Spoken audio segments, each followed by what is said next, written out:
Yes, welcome back to the live edition of the No State Project on Saturdays. It's been a couple of weeks since we were live here, but glad to be with you. Got a lot of stuff to get to. It's October 6th. Yeah, it's October 6th, 2018.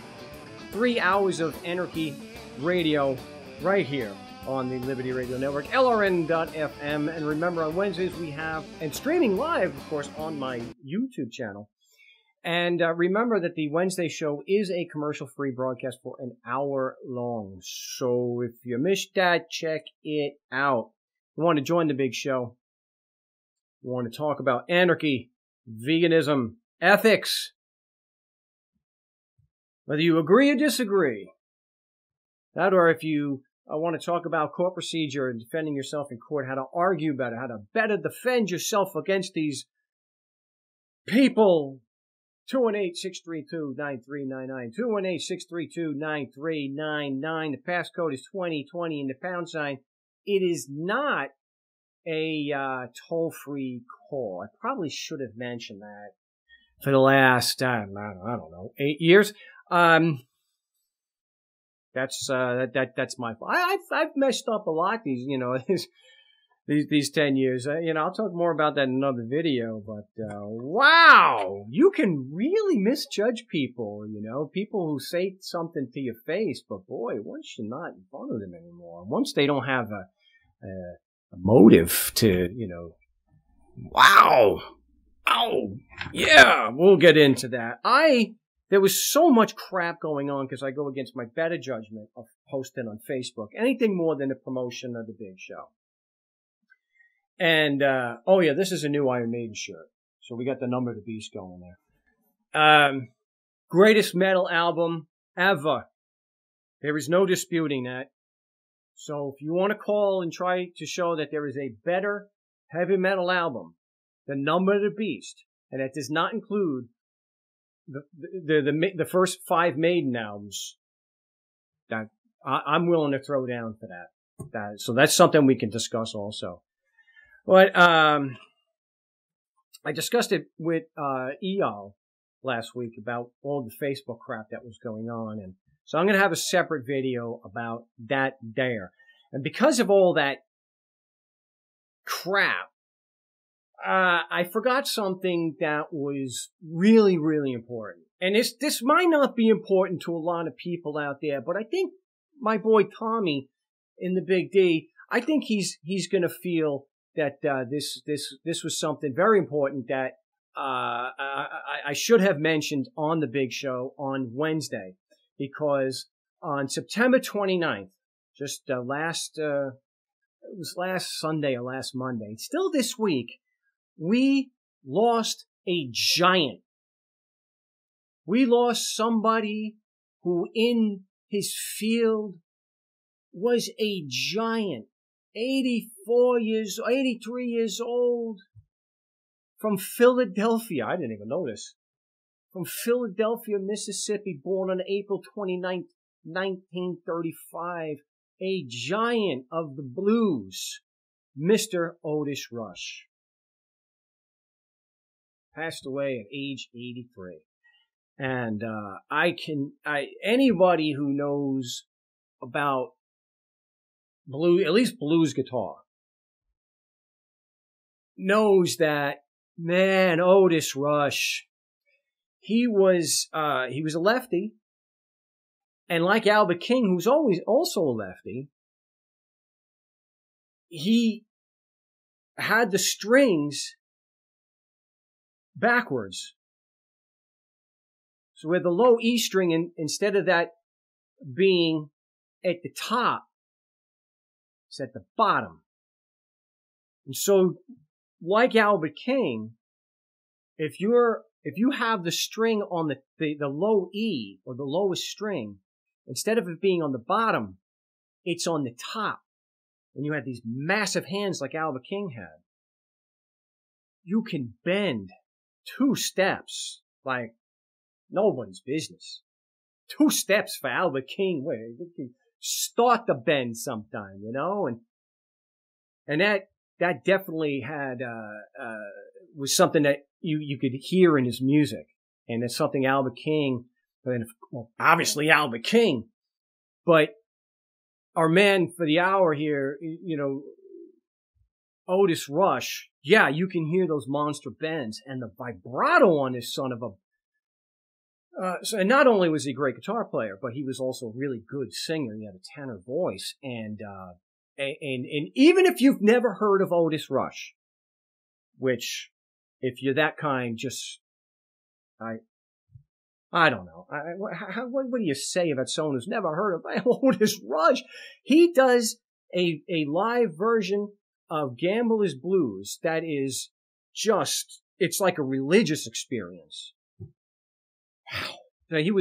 So even if you haven't heard of Otis Rush, I can't excuse that, but you've heard of the people that he has influenced. He was a huge influence. I mean, just like you can hear the obvious influence of Albert King on Stevie Ray Vaughan.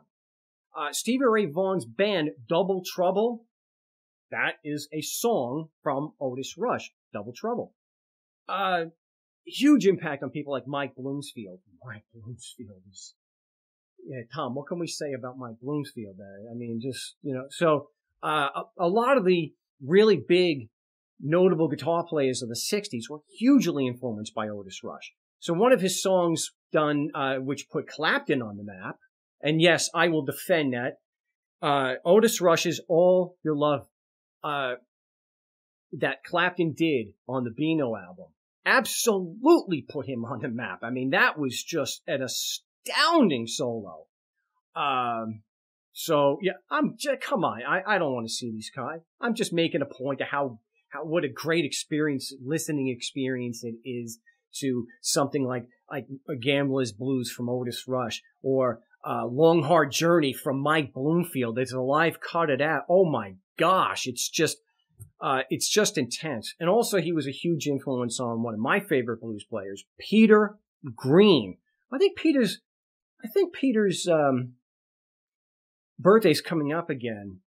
I think it's October of 47 or 46, but I think Peter Green. So Peter Green, and for those who are not familiar, Fleetwood Mac did not start in 1975.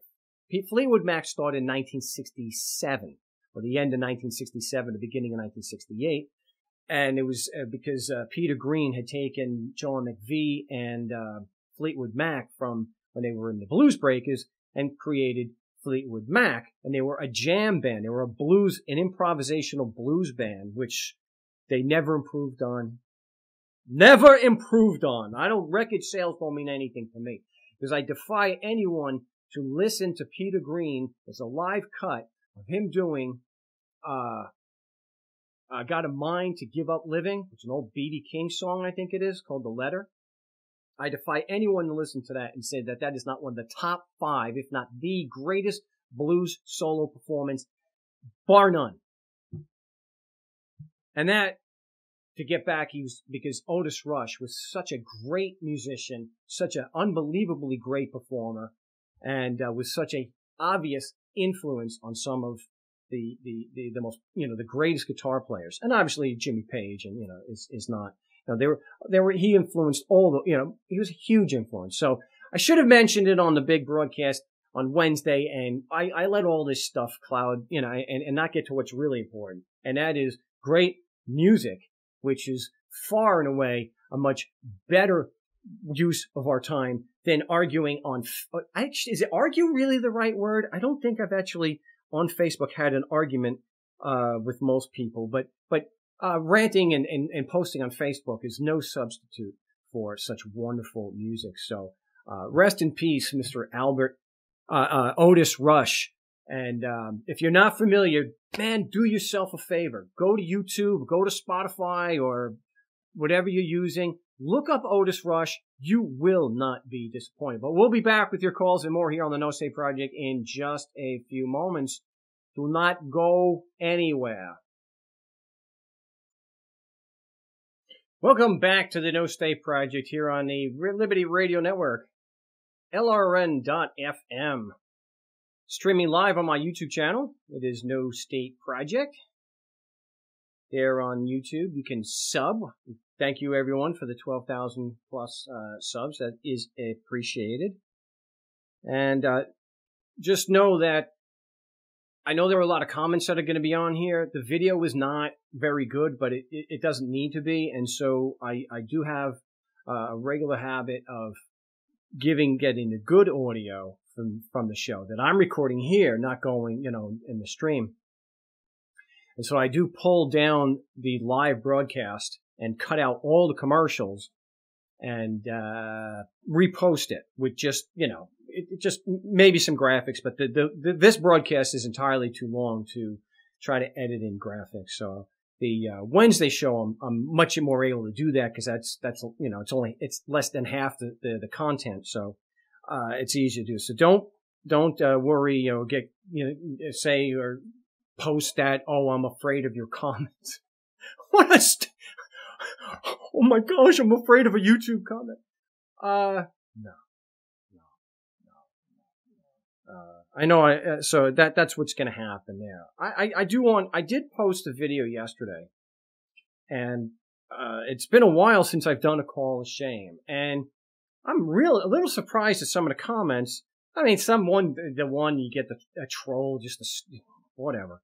That's what that's what you get on YouTube. But somebody's taken exception to my call, like I'm being dishonest because I'm saying she's a tax agent because she's actually the county assessor. And why do people jump out? It's like Larkin Rose. I don't respond to him on Facebook and he automatically jumps to the conclusion that I'm dishonest. First of all, no. I thought I made it clear, but maybe I didn't for some people. I refer to her as a tax agent, and I know she's a tax assessor. I don't think I kept that out. It's in the call. And, a little more context here is, we have a property tax bill, we call, and I would do this, anywhere. Call the agency that actually sends you so usually it's the tax assessor, the county tax assessor will send that to you. So I had called the county tax assessor and they said that they did not have the authority. Now again, I don't believe this. I'm just reporting what was said.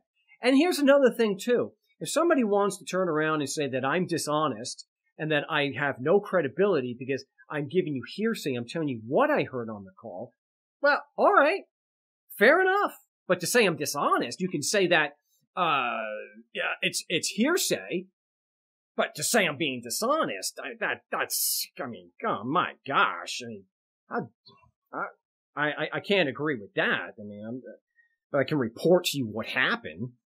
And there are reasons why I don't have other audio and whatnot. There's somebody currently under attack, so I'm not going to record someone who doesn't want to be recorded. Let's say like a county attorney, and then go post that just so that I can verify, because it's not just because I could be prosecuted. They could go after and make this man's life even worse. So if somebody wants to say it's hearsay, fine. You don't have, it's not fair to turn around and say that I'm lying. So anyway, if it's just a YouTube comment, don't care anyway. Anyway, the treasurer said that they had no authority. And you'll remember this from my call. I'm calling if they have the authority to abate. It's very important when we're trying to resolve these issues. You got to talk to somebody who can actually resolve the issue. Makes sense. The treasurer said they had no authority to abate an erroneous assessment. Even if they know it's wrong, that the only thing that they can do to abate is if the assessor who gave them the information, who did the assessment, the appraisal,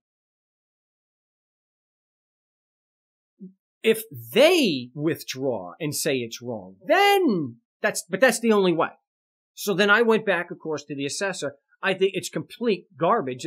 The treasurer can abate. That's just, they're lying. But me reporting it, I'm lying. Oh, I gotta stay out of the comments. I gotta stay off Facebook. So, the tax assessor works hand in glove with the treasurer to create a tax assessment. So it's because they're working together to do a property tax. It's not dishonest to me to say they're a tax agent.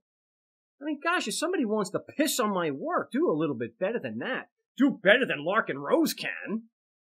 That's setting the bar pretty low to be able to argue better than Larkin Rose.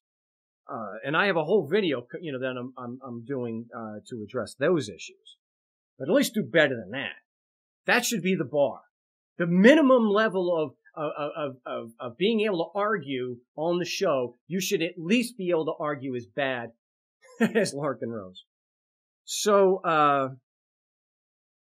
that's why I'm referring to her as a tax agent, and I didn't put assessor in there. I didn't think it was. She is working on a tax case. That's part of her job. She works with the treasurer to do property tax. And if you listen to the call, you'll hear her actually say, I have jurisdiction. The property is in Arizona. I have jurisdiction to do the appraisal. And I challenge that assertion because her doing the appraisal is then starts something in motion that affects a client. So, of course, she's part of it. It's like a police officer writing a ticket and then giving it to a prosecutor. Or, filing it in the court and then the prosecutor picks it up. So the assessor is the police officer and the treasurer is more like the prosecutor here. It's just an analogy. So not being dishonest there. So if you listen to the recording, I'd never ask her to prove that she has evidence that she can tax somebody. I didn't do that. I was interested. How people miss this. It's only a few minute phone call that I had. I didn't actually, when I asked her about the jurisdiction, I didn't even use the word taxation. I just asked her if her assertion of jurisdiction to do an appraisal, if that was based on the presumption that if he's physically in Arizona or the property is physically in Arizona, that the Constitution would apply and give her jurisdiction authority to do so, which she said yes. You deal with the argument that they're actually making. You deal with their actual claim. And that's what I did in the call. And she was not able to support her position. She started accusing me of baiting her, and she had to speak with her attorney. So I don't, all for dissent, but at least get your dissent accurate, when you do it publicly at least. We'll be back with your calls in just a few moments here on the No State Project. 218-632-9399. The passcode is 2020, and that there pound sign. You want to join the big show, 218-632-9399. Passcode is 2020 and the pound sign. And Andy is saying that the YouTube comment is a red herring. It's a diversion from the fact that the woman making the claim had no evidence. And that was the point of the video and posting that call. And it is that somebody's making a very lofty claim that affects someone's life. And so the one whose life is being affected, is just asking these questions. So the idea that there was anything dishonest in the video, I disagree with that. They're not actually addressing what was in the call. The call is significant because it was, it is a high-level bureaucrat who, despite insisting she was right, collapsed and folded when asked just if she had any facts to prove her claim was true. That's the point of the video. So when people post these comments, just address what's in the video. Do you disagree with what's in the video? It's like if you disagree with what's on the show. But you have to, this is one of the trademarks that Larkin Rose does. Everyone's strawmanning him. Here, there's actually proof it's a straw man. So Yeah, I agree. Yeah, it was a waste of time, and why people will post such things on YouTube and take the time to do that is beyond me. I had actually responded to that last night, but I didn't see the comment actually there, so maybe I screwed something up by doing it on my phone. So and also you can't. We're never going to avoid people pissing on you on the work. Instead of saying, but that's the point of YouTube trolls, is never to acknowledge when you've done something good. You're just there to piss on something. And, so it doesn't require any response. I tell you, I'm going to warn everybody, and I'm going to be doing a video about all this crap that Larkin Rose has been saying about me on Facebook. And just a little bit from the video, I invited, like I mentioned on the last show, I invited Larkin on to have a discussion, an argument, not a debate, and he kept on framing it as a debate. I wasn't interested in debating him. He made the claim, and all this will be in the video, he made the claim that it's ethical to kill when you don't have to, when there's no imperative, when there's no justification for it, no rational justification. So all I wanted was him to come on the show, present his rational argument to prove that it's ethical to kill when you don't need to. So you can understand why he wouldn't actually just give that argument, because you have to argue that it's ethical to kill when you don't have to. So instead of inviting, accepting the invitation to come on the show and having a discussion, so just like when I say, come on the show and present a rational argument for for government. Now, at least the law professors at the ASU Law School some of them at least had the decency to say, I don't want anything to do with an ethical argument for government. But Larkin, what he did, despite our history, which he's been on the show before, I considered him, not a friend. We weren't that, but at least like a colleague of sort. And I thought there was mutual respect.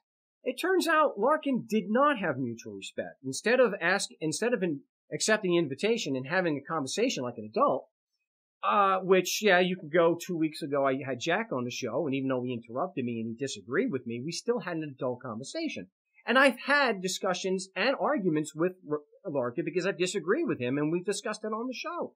But instead of doing that, he decided to say that I was a liar, I'm dishonest, I'm pretending, I'm a hypocrite, and I'm not worthy of debate with him.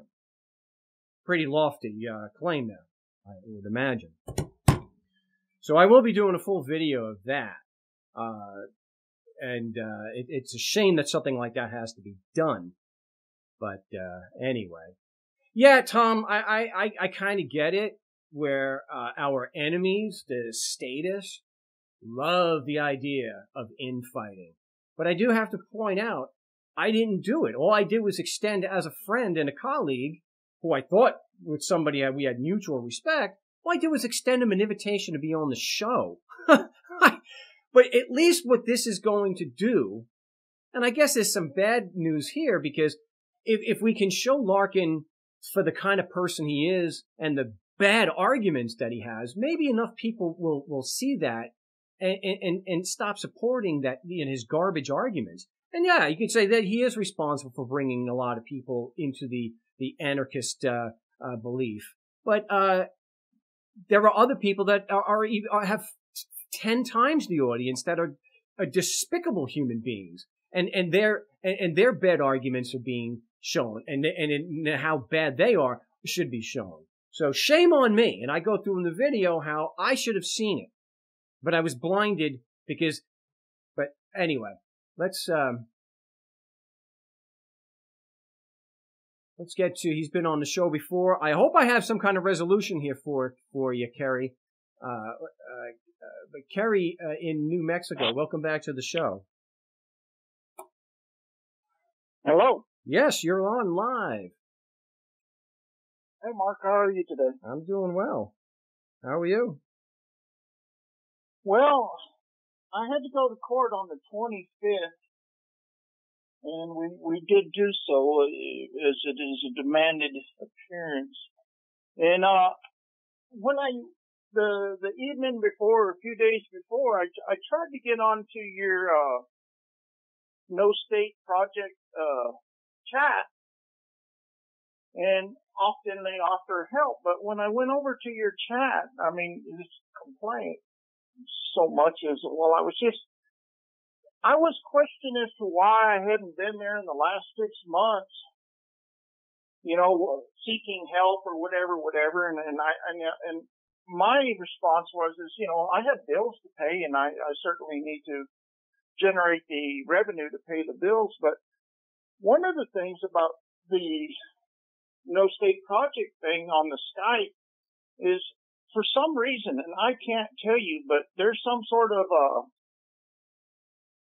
Russian spam thing that it just, like, every time I turn on my Skype, it's filled with requests from Russians to have conversations or something, and I spend a lot of time deleting a lot of that. Yeah, I do all day also. But I just to jump in here, I know the chat's a problem, and that's why what I've been telling people is we're going to do the role play on Thursday from 3 to 4 Pacific time, the same as I would do the Wednesday show.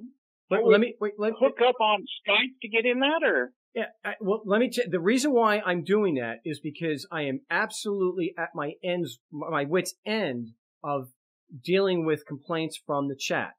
Some of it's justified, some of it's not. The bottom line is, I don't have the time to babysit, and I don't want to hear the complaints. I get the complaint. I don't get the complaints like I used to, because I'm disconnecting from that. So my solution was, I'm only going to do a role-playing session where I moderate. And I tell people every time, and the number of people can attest to this, I do not recommend the chat. If it says No State Project, unless I put you in, I don't recommend it. And so what I tell people is I don't even recommend it unless I'm moderating it. But we'll address this on the other side, so just hold tight, Kerry. Welcome back to the big broadcast, and you want to join the show, it's 218-632-9399, 218-632-9399. The passcode is 2020 with the pound sign, not toll-free. I just want to address somebody here, Irks Childs. I get so many emails and Skype messages that a lot of times things get buried.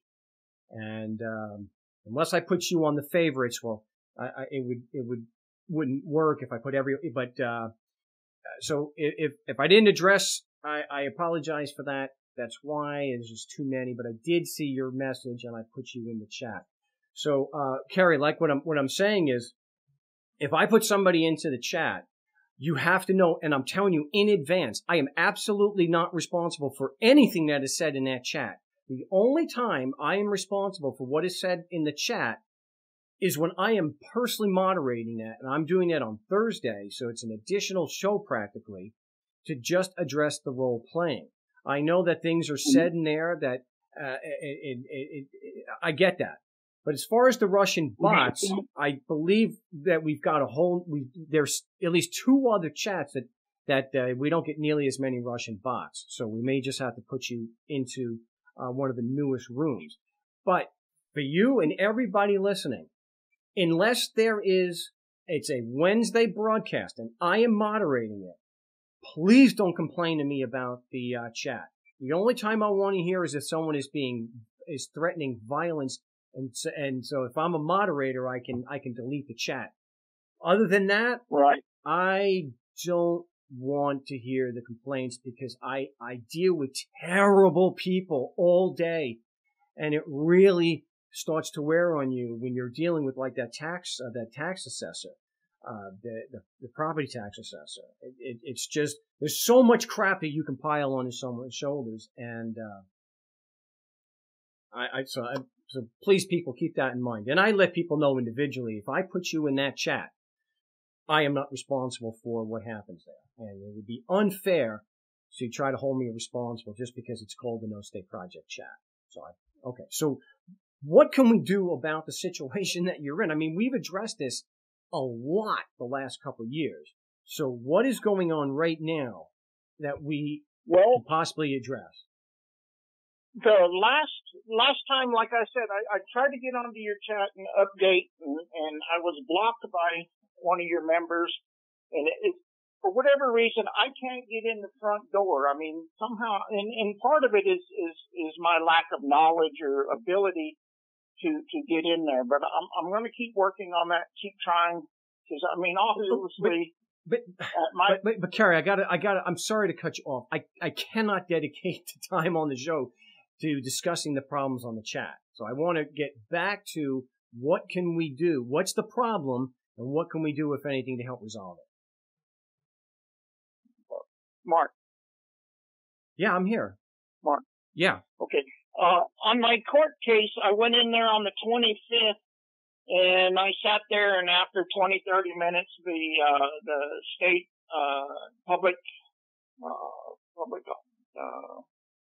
the state or county attorney, whatever, came over to me, and he told me that my case had been dismissed, and they gave me a document, and it says noli prosecuti or something. Nolo prosequi. There you go. And the state of New Mexico dismisses the complaint in this cause for the following reasons. This case has been highly contagious in the Metro Court involving the filing of numerous writs. The defendant is intending to mount what appears to be an extremely lengthy defense case. The defendant is also entitled to a de novo appeal in this matter, and if the state prevailed in the Metro, it will almost certainly file for one. Rather than do this twice, the state is filing nolly and will refile the case in district court. So one of the things I would say is they don't have any evidence to come against me, and this is just a way to just keep me out on the wing, so to speak. I thought we had some good news there, and then you pull me back. All right. Well, that's in the movie The Godfather, and I hey! Yes. Somebody... Well, no, I mean, I am one of the crabs that gets sucked back in the mechanism, you know. No doubt. Yeah, I'm just surprised that somebody got one of my movie references. Usually they're considered too obscure, but I'm glad you got that. No, that's one of my favorite references in life is somebody's always trying to hold you down or whatever, because I get that in life, you know. Yeah. Through no merit of my own, you know, I'm just one of the sheep out there in the field that they say that, oh, let's go over there and fleece them. Okay, so did they actually refile? Did they file into the other court? Well, I went down there to the second floor, and I know the ladies in there that helped me try to obtain papers, and they gave me the website to look up. And so I guess what I need to do periodically, once a week, something is to go look and see if they've filed. I don't believe that's their intent. Basically, what they're trying to do, okay, because this guy dug a pit out in the road. I drove through it. It damaged my truck. It damaged my body. And then immediately we went into this court thing, on another incident 2 or 3 days later, and that was the court case that I'm fighting. But right. More than anything in this world is I'd like to drag this guy into court and hold him accountable for his action. Well, you certainly can file a tort claim against him if you wanted to do that. But let's address this. Okay, do you know for sure that they have filed already? No, they have not as of yet. Last time I checked a few days ago, they hadn't as of yet. Okay. And I do not expect them to, because one of the things that their uphill battle is lack of evidence, lack of jurisdiction. So it's been about 2 weeks since they filed to have it dismissed. Now, did the judge actually grant a dismissal? Do you have that? Oh, I don't. See,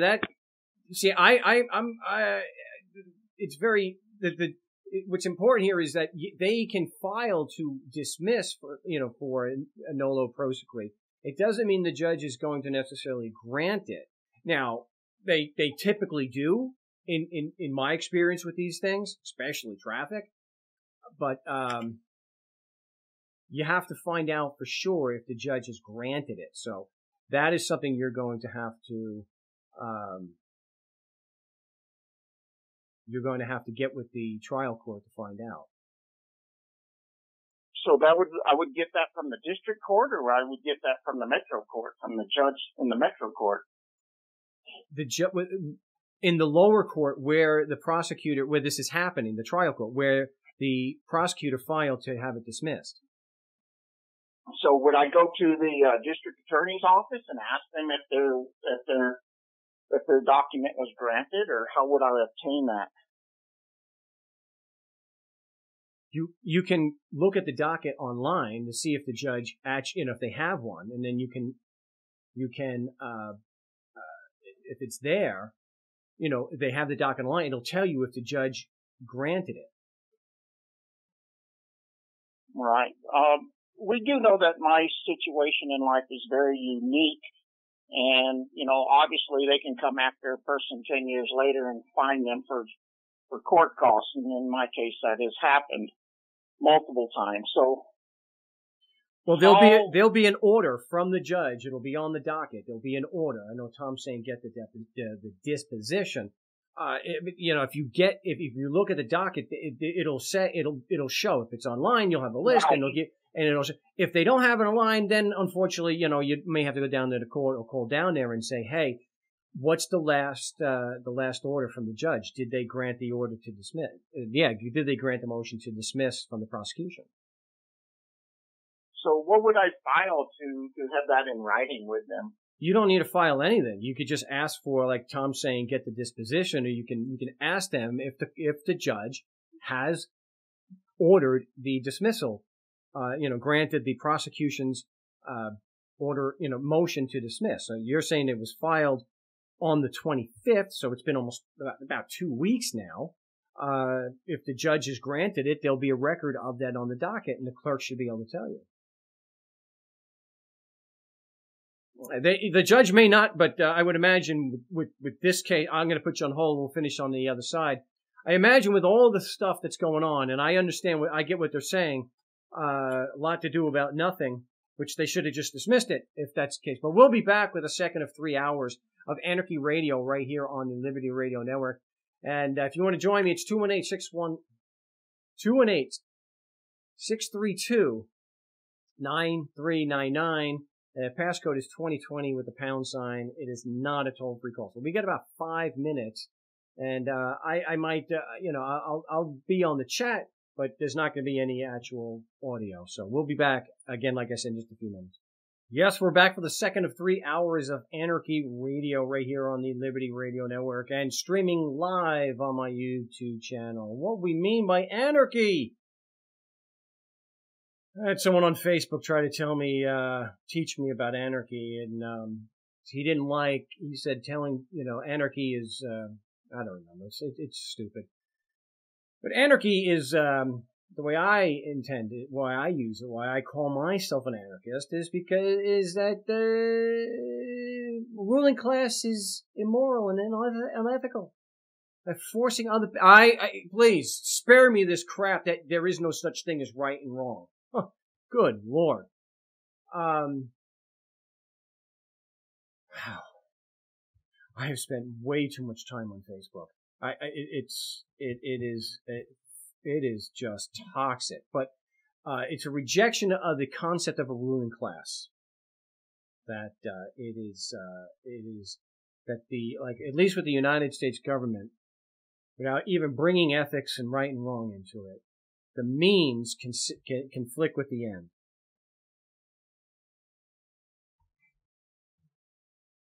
That's it. Anarchy does not mean no rules. And that's where you start getting in, I guess, some of the problems. But no one can make that I've spoken with, and I've spoken with a lot of bureaucrats, an ethical argument for government. And let me finish up with our caller, Kerry. Well, let me finish up with you before I start getting into ethics. Real fine. Okay, so I think what we really had to discuss was whether they were going to refile against you. So you just need to go down and get the disposition, or just find out if the judge has granted that order. They were supposed to send that to you. Hello? Yeah, can you ask what? I wanted to ask, okay, because here's where my mind is taking me. Because in order for the judge, like you were just saying, to move against me and to file and grant the state attorney to give them that, couldn't I put something in the court to challenge the judge's order that the prosecutor failed to provide jurisdiction? They do not have a foundation to move forward with. They've never established a foundation. Well, that's true, but they're not trying to move forward in this court. They want to move forward potentially into another court. But the only thing that would enable the judge to move forward in this court would be is that they've provided that foundation. So couldn't I file something to block them in the Metro Court before the judge could move it forward to the district court? You'd have to have, the action the complaint would have to be filed there. So to block a prosecutor from filing a complaint, you may have really good grounds. I don't think any court is going to take you, because you'd have to get let's say on a petition for writ of prohibition to try to stop the prosecutor from filing into the court when he knows there's no evidence of jurisdiction. I just seriously doubt they're gonna take jurisdiction over the petition. Right. Well, all their evidence that they ever claimed was hearsay to start with. Nobody eyeballed me doing this, that, or the other. It was all hearsay. But yet, well, I wouldn't know. A year later, they're still screwing me. I don't know if it's accurate to say that it is hearsay. They don't have the evidence, period. They're as absolutely, right. So it's not accurate to say that it's hearsay. Hearsay, of course, is what I'm being accused of about the last part of the call from yesterday, because I'm reporting back what the lawyer said to me, and I don't have a recording of it. So my reporting what somebody else said, that's hearsay. But here, what the prosecutor is doing is arguing or making a claim without any evidence. Right. So if they do go ahead and refile, because you don't know if they're going to, and that alone may be enough to defeat for the appellate court to say, we're not even going to take jurisdiction here for something they might do. So unfortunately, I think you're kind of at their mercy to wait to see if they do file. They may not. The judge could grant the dismissal, and they may not go anywhere with it. Well, I would certainly like to file some sort of charge against my neighbor. And then once, if I could prevail there, then obviously I could go back in there against the state saying that, they failed to give me due process. Well, what you can do is you can file a tort claim against them. I wouldn't necessarily do that, but what you can do is file a claim against the county's insurance, the risk management. Then you're able to get the judge in as a witness. He's not a party, so there's no issue of absolute immunity. And then you can also get the prosecutor and you can obviously call the neighbor as a witness. Right. Well, what I'd like to do is take this up with you in a private session, let you get back to some of your other things. But let me say this, Mark. Out of all the people in my life that I know, you have been the greatest help to one's life, or at least to mine, in so many regards, of me being able to defend my thoughts or just another crab that was trying to get out of the bucket and they yanked me back in. I mean, what can I do to escape, I get it. you've led me down the path to give me some sort of ideas, and I can never thank you enough for at least helping me through my thought processes, because often they're clouded or misconstrued, or I just can't seem to get there on my own. Whereas you just got the experience, and I'm very grateful for your life. I cannot thank you enough. Kerry, I do appreciate the words. Thank you so much. And we will get together off air and see what we can do about this.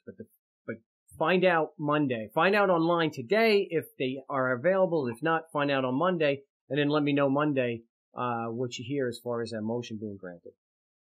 All right. And please know, Mark, I am trying to run my own business, and it may not happen Monday because God knows, because of all this stuff, and I'm backed up, and we just had the end of the month, and my life is a very busy life. Hey, I'm right there with you, brother. I get it. All right. Well, please know that I am forever and always wanting to maintain my individuality and my rights, God-given rights anyway. I appreciate that. We'll talk to you soon. Thank you, Mark. Yeah, I'm not someone who argues God-given rights, but we want to be left alone. We want to be left alone. That's the whole point. That's one of the things about anarchy. And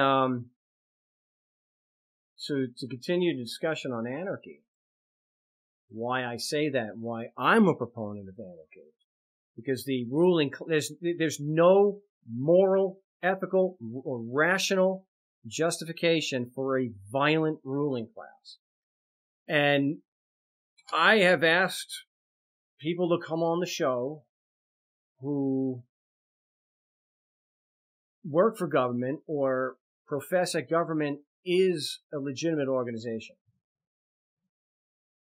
And I've asked them to come on the show, and there's an open invite for people to come on the show to make an ethical argument for government as it is intended to operate.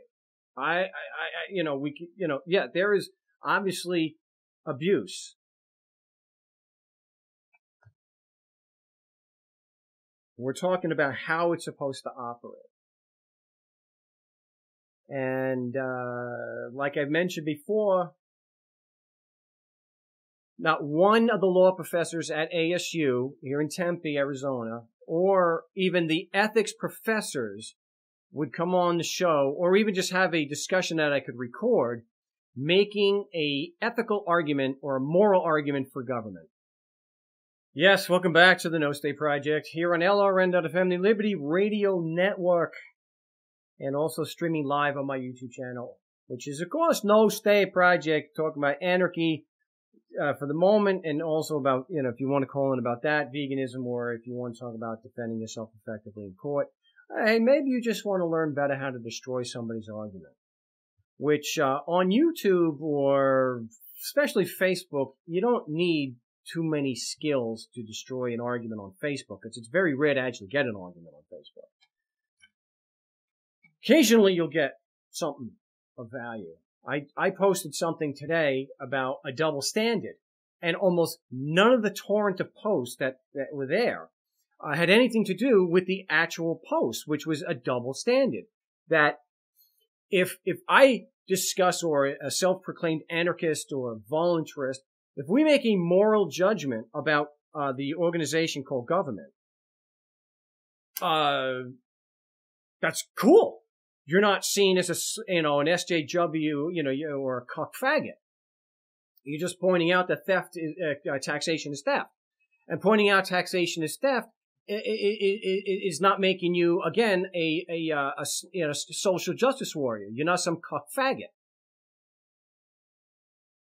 And I compared that to anarchists like Larkin Rose, who will call you dishonest and a hypocrite and whatnot in an SJW, that type of anarchist, if you make a moral judgment about unnecessary, and unjustified death.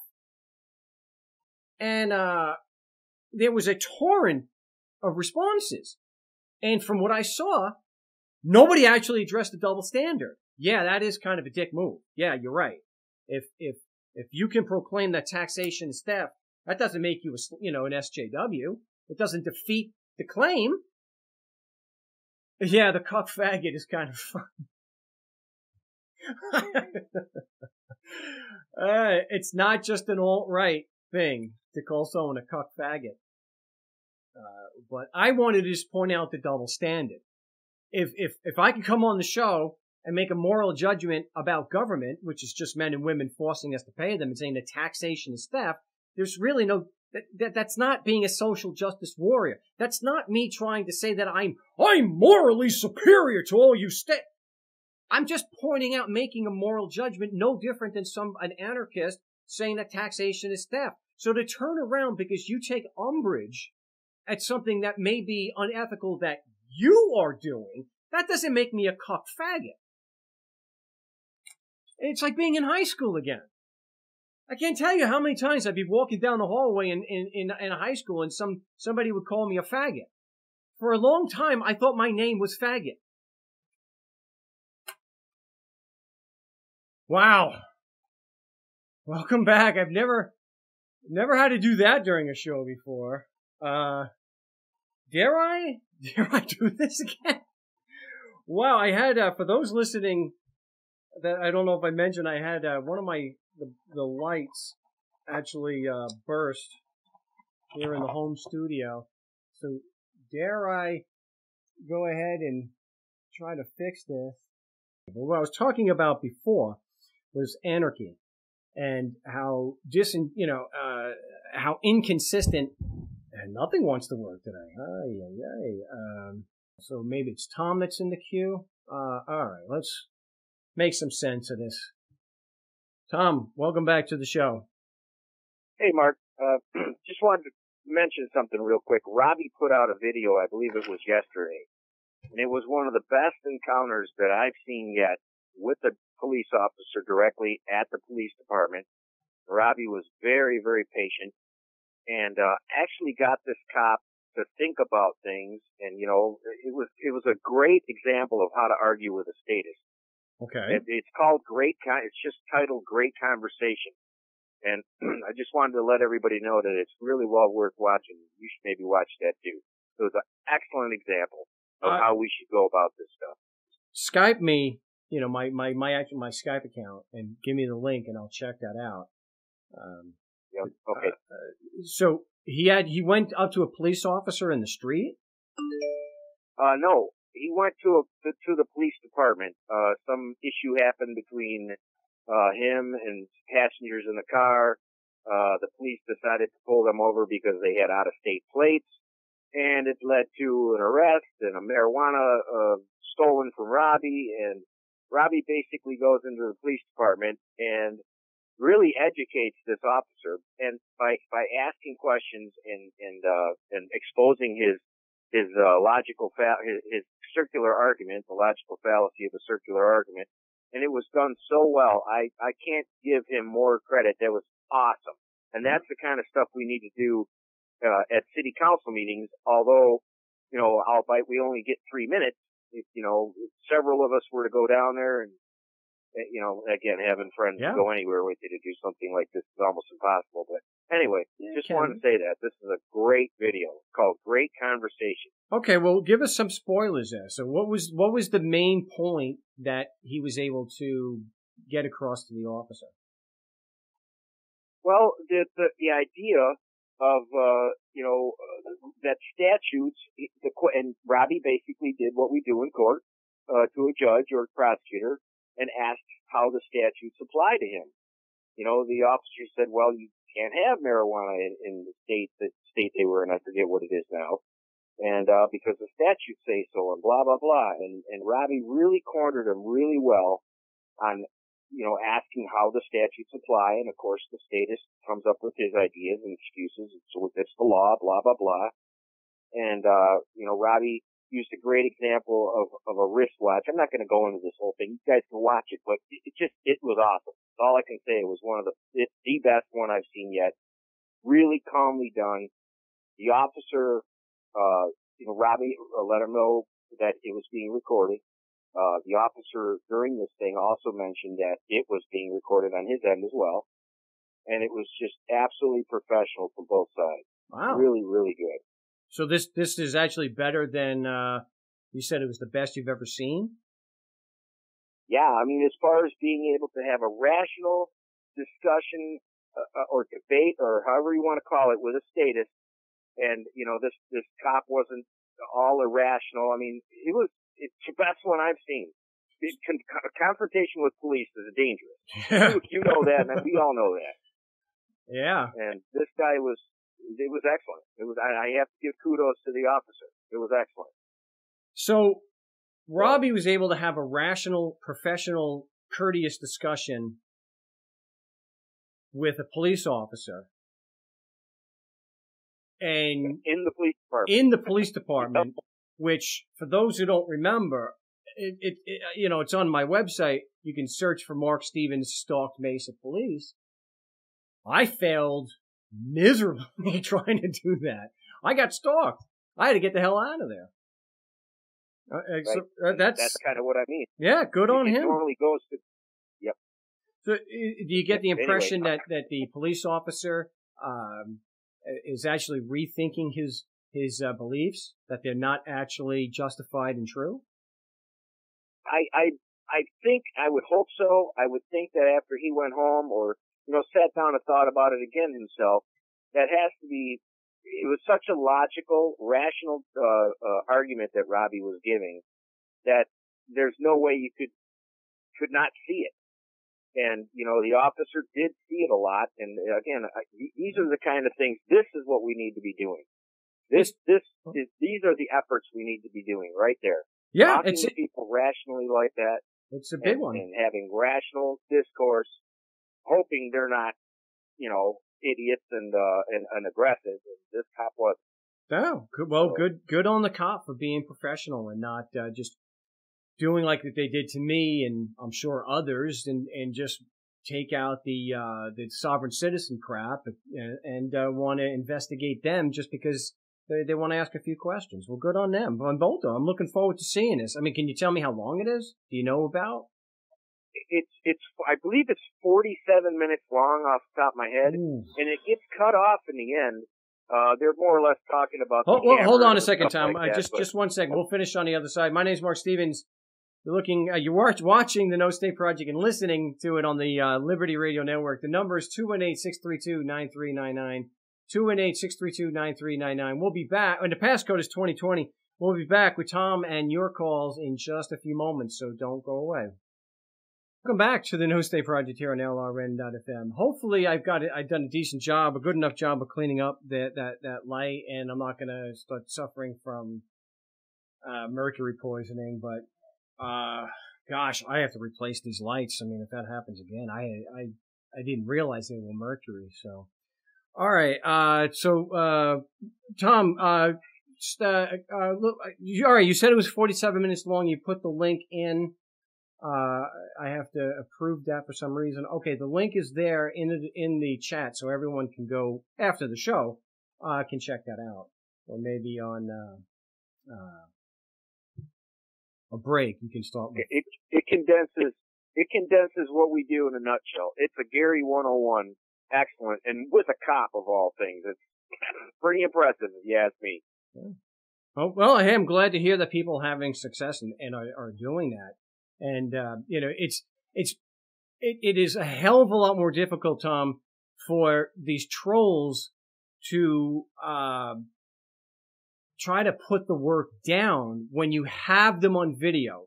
So, for example, when I have on video Colby Granville from the city council from 5 years ago.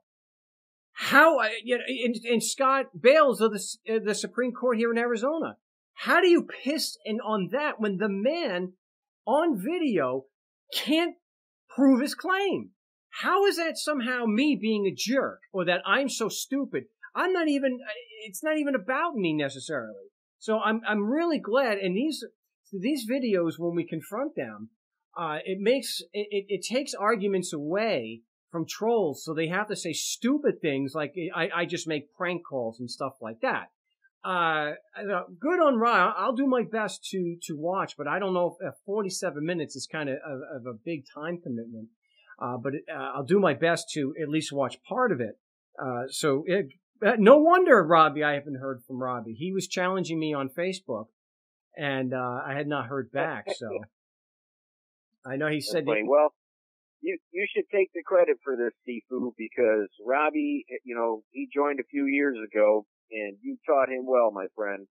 Well, I appreciate that. I think I'm glad that I'm some kind of influence. I wouldn't say I just, I'm not like some that are going to, all from the lofty reaches of the human intellect. I'm not that anarchist, but I'm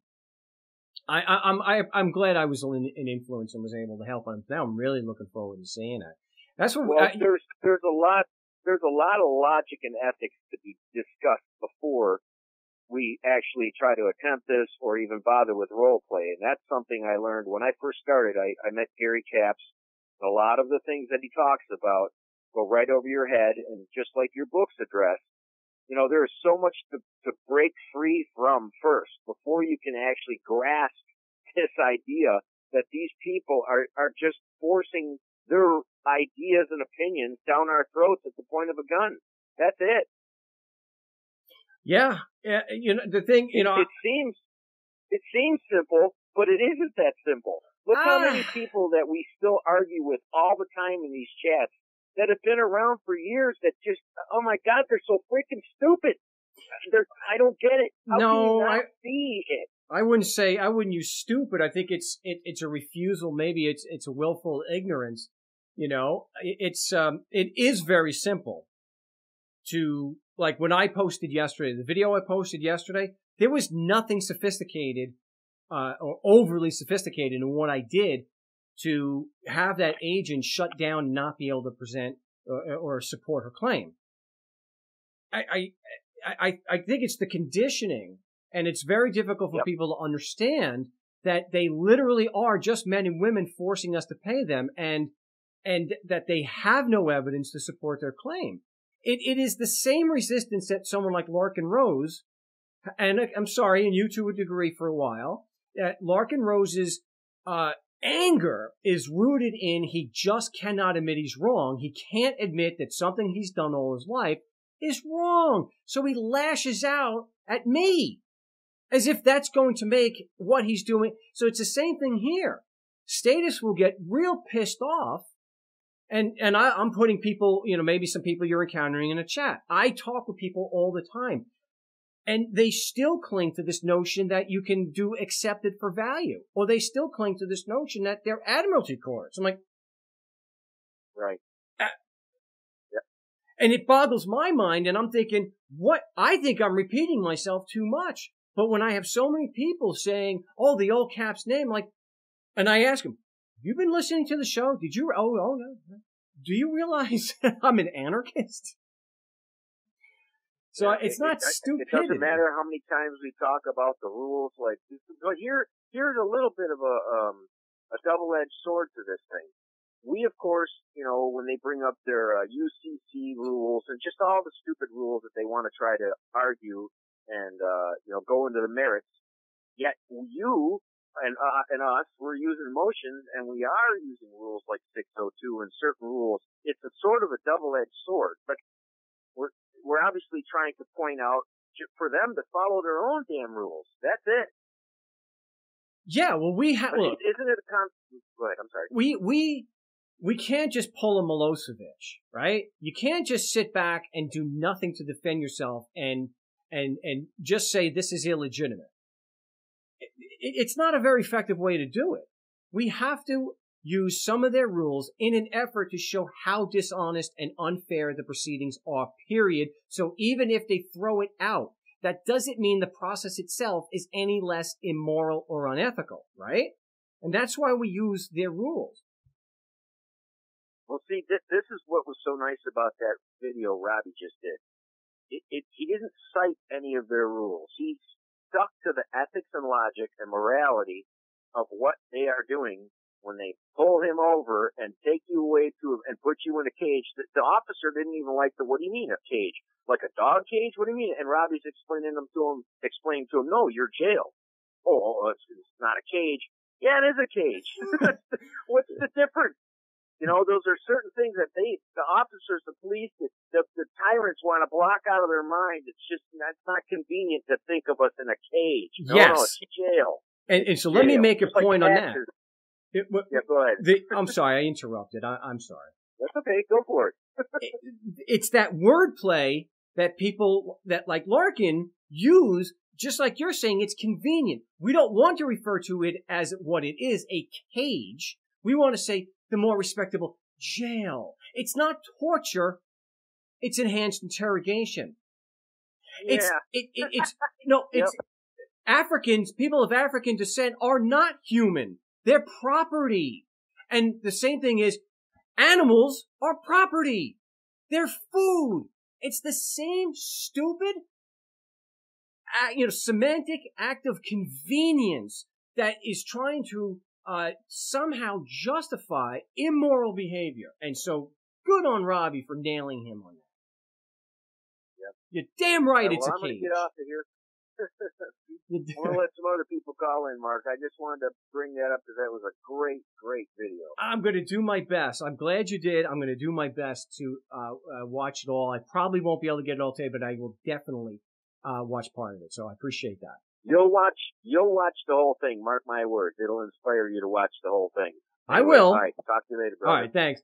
I watched the whole thing, but I wanted to get some work done on the Larkin video, the Larkin Rose video. But you know what? Larkin is not a priority with me. And so watching, if I can watch Robbie's video, and that is definitely more of a priority than anything Larkin Rose has to offer. Yes, welcome back to the No State Project here on LRN.FM and the streaming live on my YouTube channel. So if you're not subbed, you won't know when we do go live, and I'm gonna be doing more live stuff like the Wednesday or the role playing that we do now on Thursday. Now you have to contact me at Frank Rizzo 3 on Skype first. And then on Thursday, I will put you into the chat, and then we do a call. We are going to work, as I had to cancel part of the way through the last one. Actually, you contact me on Skype. We're working on doing it on Discord so we can mute everybody up. And so that is a much better platform because of the background noise. So even though it's not a technical live broadcast of the show, we need to be able to hear each other so that it can be productive.